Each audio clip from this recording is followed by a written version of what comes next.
نہ کوئی غم کرو نہ خوف، خوشیاں مناؤ جنت کی جس کا تم سے وعدہ کیا گیا تھا۔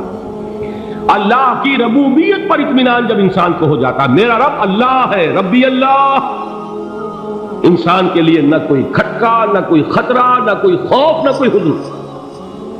جو کچھ ہو رہا ہے کس کے اذن سے ہو رہا ہے؟ اللہ کے اذن سے۔ اللہ کے اذن کے بغیر پتہ تک نہیں ہلتا۔ یہ کوئی اندھا بہرا مادہ نہیں ہے جس سے مجھے کوئی خوف ہو۔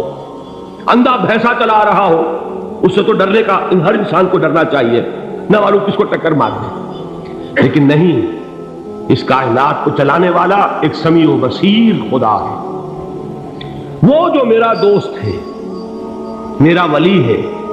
اللہ ولی الذین آمنوا یخرجہم من الظلمات الی النور۔ اللہ اہل ایمان کا ولی ہے، ساتھی ہے، پشت پناہ ہے، مددگار ہے، حمایتی ہے۔ بتائیے جسے یقین ہو جائے کہ اللہ میرا مددگار، اللہ میرا محافظ، اللہ میرا پشت پناہ، اللہ میرا حمایتی، اس کے لیے کوئی خوف ہوگا؟ اسے کوئی ڈر ہوگا؟ میں مثال دیا کرتا ہوں ایک بہت سادہ، پنجاب کے دیہات کی۔ وہ بڑا چودھری ہے اور کوئی غریب کسان ہے۔ اس غریب کسان کی کہ جانوروں کو ہر وقت اندیشہ ہوگا چوری کا، کوئی میری بھینس کھول کر نہ لے جائے، کوئی میرا بیل کھول کر نہ لے جائے۔ لیکن جس کے بارے میں یہ سب کو معلوم ہو کہ وہ جو بڑا چودھری ہے وہ اس کا دوست ہے، اس کی بچیا کو کوئی خوف ہوگا؟ اس کی بھینس پر کوئی ہاتھ ڈالے گا؟ اسے کوئی اندیشہ ہوگا؟ نہیں۔ کیوں؟ کہ وہ بڑا چودھری، بڑا اس کا یہاں کا سردار، جاگیردار، سب کو معلوم ہے وہ میرا دوست ہے، کوئی میرے خلاف اقدام نہیں کر سکتا۔ اس دنیا میں یہ چھوٹی سی بات اگر آپ کے دلی اطمینان اور سکون کا باعث بن سکتی ہے تو ذرا تصور کیجئے۔ میں لفظ تصور استعمال کروں گا صرف اس لیے کہ اس کا ہم جس کو کہتے ہیں ادراک اور شعور کر نہیں سکتے، اگر کے ساتھ کر سکتے۔ اگر یقین ہو کہ اللہ میرا مددگار اور یقین ہو کہ اللہ ہر آن میرے ساتھ ہے، پھر کوئی خوف؟ کس کا خوف؟ کوئی شے اللہ سے بالاتر ہے؟ کوئی قوت اس سے زیادہ طاقتور ہے؟ کوئی اس کے ارادے کو بدلنے والا ہے؟ کوئی اس کی مشیت کے آڑے آنے والا ہے؟ یہی بات ہے جو حضور نے فرمائی، یہ ایمان کا حاصل ہے لب لباب، کہ دیکھو اچھی طرح اس بات کو ذہن نشین کر لو، اگر تمام انسان مل کر تمہیں کوئی نقصان پہنچانا چاہے نہیں پہنچا سکتے مگر جو کچھ اللہ نے لکھ دیا ہو، اور تمام انسان مل کر تمہیں کوئی نفع پہنچانا چاہے نہیں پہنچا سکتے مگر وہ شے جو اللہ نے طے کر دی۔ آپ پھر میں کہوں گا ذرا تاریخ کیجئے، اسے فرض کیجئے، اسے سوچئے، اگر اس حدیث پر ہمارا دل ٹھکا ہوا ہو تو کسی سے ڈر ہوگا؟ یہ مجھے نقصان نہ پہنچا دے، یہ میری رپورٹ خراب نہ کر دے، یہ میری انکریمنٹ نہ رکوا دے، یہ میرا یہ نہ بگاڑ دے، یہ میرے یہ نقصان نہ پہنچا دے۔ اس کا ڈر، اس کا ڈر، اس کا خوف، اس کی خوشامد، اس کے لیے جا کر طرح طرح سے اپنی عزت نفس کو ذلیل کروانا اس کے سامنے، یہ سب کچھ کیوں کرتا ہے انسان؟ جب سمجھتا ہے کہ اس کے ہاتھ میں میرا کوئی نفع ہے، اس کے ہاتھ میں میرے لیے کوئی ضرر ہے، یہ مجھے کوئی غضب پہنچا سکتا ہے، یہ مجھے کوئی نقصان پہنچا سکتا ہے، یہ میرا کوئی کام بنا سکتا ہے، یہ میری کوئی ضرورت پوری کر سکتا ہے، اسی کا نام شرک ہے۔ جہاں آپ نے یہ سمجھا کہ غیر اللہ کے اندر کوئی طاقت موجود ہے وہی شرک ہے۔ بتوں سے تجھ کو امید ہے، خدا سے نو امیدی، مجھے بتا تو صحیح اور کافری کیا ہے؟ شرک تو یہ ہے جس پر بھی تمہیں یہ خیال ہے، کلمہ ہے یہ کلمہ سوم، لا حول ولا قوت الا باللہ، ذرا اس پر دل کو کبھی اگر آپ تصور کریں، پھر فرض کریں، دل ٹھک جائے اس پر، کوئی طاقت نہیں۔ یہی بات تھی جو شیخ عبد القادر جیلانی رحمۃ اللہ علیہ نے اپنی وصیت میں اپنے بچے سے کہی۔ 11ویں دینے والے ہیں لیکن حضرت شیخ عبد القادر جیلانی کی وصیت اور تعلیمات کو کتنے لوگ ہیں کہ جانتے ہو؟ یہ جن مقامات تک پہنچے ہیں وہ کس چیز کی بدولت پہنچے؟ انہوں نے جو پیغام دیا وہ کیا تھا؟ اے میرے بچے، جس طریقے سے قرآن مجید میں حضرت لقمان کی نصیحتیں جو ہے نقل کر دی گئی ہیں، میں یہ عرض کروں گا بالفرض اگر قرآن حضرت عبد القادر جیلانی کے بعد نازل ہوا ہوتا تو شیخ عبد القادر کی یہ نصیحتیں بھی قرآن میں درج ہوتی۔ اتنی اونچی نصیحتیں ہیں. اے میرے بچے اس حقیقت کو ذہن نشین کر لے, لا فاعل فی الحقیقت ولا مؤثر الا اللہ. اس کائنات میں نہ کوئی فاعل حقیقی ہے نہ مؤثر حقیقی ہے سوائے اللہ. کسی شے میں کوئی تاثیر نہیں اگر اللہ نہ چاہے. آگ جلا نہیں سکتی اگر اللہ نہ چاہے. پانی ڈبو نہیں سکتا اگر اللہ نہ چاہے. زہر ہلاک نہیں کر سکتا اگر اللہ نہ چاہے. کوئی چیز فائدہ نہیں پہنچا سکتی اگر اللہ نہ چاہے. تو در در پہ کیوں سر جھکاتے ہو؟ در در پر کیوں جبیں سائی کرتے ہو؟ سب کے سامنے کیوں ہاتھ پھیلاتے ہو؟ ایک اللہ سے مانگو, ایک اللہ کے سامنے زمین پر اپنی جبین رکھو. لا فاعل فی الحقیقت ولا مؤثر الا اللہ. نظر آتا ہے ہمیں کہ پانی پیاس بجھا دیتا ہے. پیاس بجھانے کی صلاحیت پانی میں نہیں ہے, اللہ کے اذن سے. کھانا بھوک مٹا دیتا ہے. بھوک مٹانے کی صلاحیت کھانے میں نہیں ہے, اذن رب میں. دیکھیے یہی یقین تھا. حضرت موسیٰ علیہ السلام کا واقعہ یاد کیجئے. سامنے سمندر آ گیا, قوم دیکھتی ہے پیچھے کہ گرد و غبار کا طوفان. معلوم ہوا کہ فرعون اپنے لشکر سمیت آ گیا. لشکر جب چلتا تھا تیز رفتاری کے ساتھ تو گرد و غبار کا جو طوفان اٹھتا تھا اس کا تصور کیجیے. اور لمحہ بلمحہ وہ قریب آ رہا ہے. پوری قوم نے کیا کہا؟ اے موسیٰ انا لمدرکون, اے موسیٰ ہم کو پکڑے گئے. قرآن مجید نے تو یہاں وہ باتیں نہیں لکھی ہیں, لیکن تورات میں یہ درج ہے کہ بنی اسرائیل جھگڑنے لگے, دست و گریبان ہو گئے موسیٰ کے ساتھ. موسیٰ نے یہاں مروایا لا کر, اس سے تو ہم ہی بہتر تھے. وہاں کھانے کو ملتا تھا, زندگی تو تھی, بیگار ہم کر رہے تھے, موت تو نہیں تھی. اب جو کچھ ہوگا اس کا تصور کرو, جس طریقے سے ہمارے ٹکڑے اڑائے جائیں گے. تو لڑ رہے ہیں حضرت موسیٰ علیہ السلام سے. یہ تورات کی تفصیل ہے. قرآن میں صرف اتنا آیا ہے, پریشان ہو کر انہوں نے کہا انا لمدرکون, موسیٰ ہم کو پکڑے گئے. اس وقت موسیٰ کا جواب کیا ہے؟ کلا ان معی ربی سیہدین. نہیں, میرے ساتھ میرا رب ہے, وہ راستہ دے گا.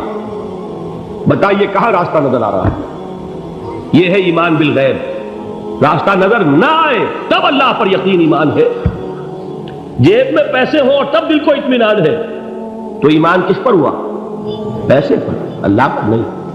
جب وسائل و ذرائع نہ ہو اور پھر یقین ہو کہ اللہ مسبب الاسباب ہے, وہ اسباب کا پابند نہیں ہے, وہ اسباب کا محتاج نہیں ہے, اسباب اس کے محتاج ہیں. اگر یہ یقین ہے تو اللہ پر ایمان ہے. یہ نہیں ہے تو تمہارا ایمان اسباب پر ہے, وسائل پر ہے, ذرائع پر ہے, مادیات پر ہے, اللہ پر نہیں. اس وقت کہاں راستہ تھا؟ کوئی راستہ تھا؟ سمندر ہے اور ادھر سے لشکر آ گیا ہے. کلا ان معی ربی سیہدین. اب دیکھیے ایمان کہہ دینا آسان ہے, ہوا معکم اینما کنتم, جہاں کہیں بھی تم ہوتے ہو اللہ تمہارے ساتھ ہوتا ہے.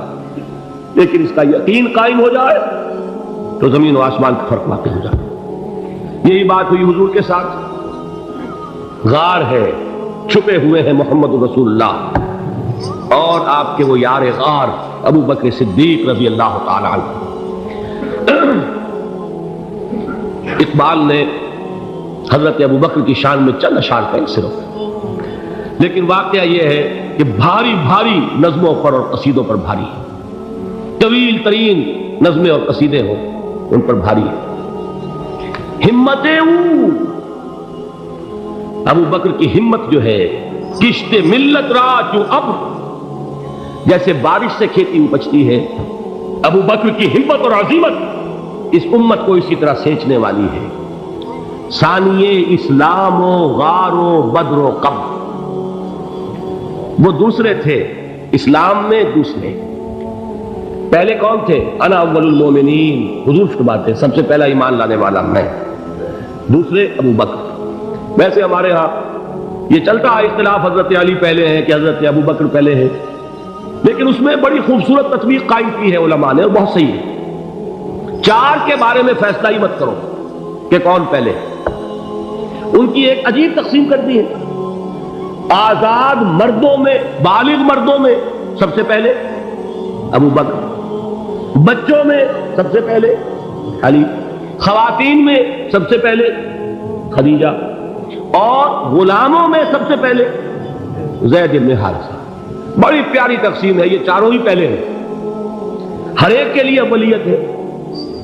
اور واقعہ یہ ہے کہ اگر زمانی اعتبار سے تعین ہوگا تو پہلے خدیجہ الکبریٰ آئیں گی رضی اللہ تعالی عنہ، کسی اور سے بات کرنے کی نوبت بعد میں آ سکتی ہے، پہلے تو اہلیہ محترمہ سے بات ہوئی، آتے ہی پہلی وحی ہوئی ہے، ابھی تبلیغ کا حکم نہیں تھا۔ کس کو بتایا واقعہ؟ ابھی اپنی نبوت کی تبلیغ کا تو حکم ہی نہیں آیا، واقعہ کس کا ہے؟ وہ خدیجہ کا ہے۔ جب کہا ہے کہ خشیت علی نفسی، مجھے اپنی جان کا اندیشہ ہے، تو کیا جواب دیا خدیجہ نے رضی اللہ تعالی عنہا؟ وہ صدیقۃ الکبریٰ ہے، صدیقات جو ہے خواتین ان میں چوٹی پر خدیجہ الکبریٰ ہے رضی اللہ تعالی عنہ، اور صدیق جو مرد ہیں ان میں صدیق اکبر ہے ابو بکر صدیق رضی اللہ تعالی عنہ، لیکن صدیقات میں چوٹی پر۔ جب حضور نے فرمایا خشیت علی نفسی، کیا فرمایا، کیا عرض کیا، کیسے تسلی دی؟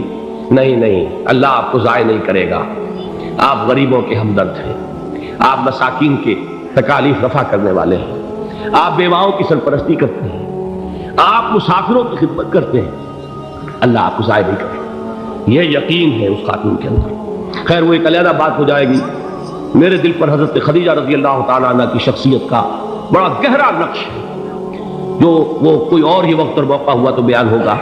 بہرحال اقبال نے ایک مصرے میں جو 4 اولیتیں جمع کر دی ہیں، ہمت او کشت امت را چو ابر، ثانی اسلام و غار و بدر و قبر۔ اسلام میں حضور کے بعد پہلے کون؟ ابو بکر۔ غار میں حضور کے ساتھ کون؟ ابو بکر۔ بدر کی رات اللہ کا رسول سر بسجود، وہ جھاڑ، وہ گھاس پھوس کی جو جھوپڑی بنائی گئی تھی، اور وہاں تلوار ننگی لے کر پہرا دینے والا کون؟ ابو بکر۔ اور اس حجرہ عائشہ میں محمد کے بعد سب سے پہلے دفن ہونے والا کون؟ ابو بکر رضی اللہ تعالی عنہ صلی اللہ علیہ وسلم۔ وہ جو معاملہ میں سنا رہا تھا غار ثور کا، حضرت ابو بکر بھی حضور کے خیال سے لرز گئے ہیں۔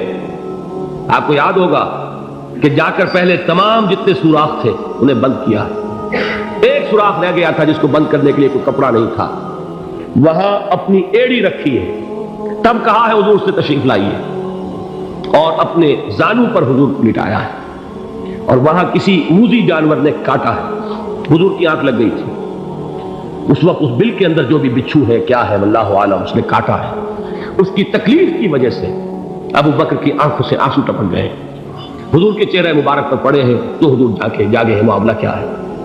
ایڑی نہیں ہٹائی وہاں سے، مبادا وہ جانور وہاں سے نکل کر محمد الرسول اللہ کو کوئی گدن پہنچا دے، ابو بکر کی ایڑی ہے، جس طرح چاہے کھا لے، ختم کر دے، جان نکل جائے تب کوئی آنچ آئے محمد پر تو آئے، لیکن جیتے جی نہیں۔ وہ ہے ابو بکر۔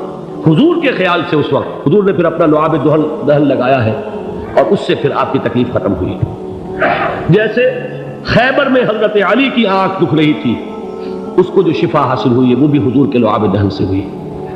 تو بہرحال اس وقت انہوں نے کہا ہے کہ اے نبی یا رسول اللہ، اگر اس وقت ان میں سے کسی نے غیر ارادی طور پر بھی اپنے قدموں کی طرف جھانک لیا تو پکڑے جائیں۔ کیا جواب تھا اللہ کے رسول کا؟ لا تحزن ان اللہ معنا، اللہ ہمارے ساتھ ہے، کیوں گھبراتے ہو ابو بکر؟ یہ ہے ایمان باللہ، میرا مالک اللہ، میرا رازق اللہ، میرا محافظ اللہ، میرا مددگار اللہ، میرا پشت پناہ اللہ، میرا دوست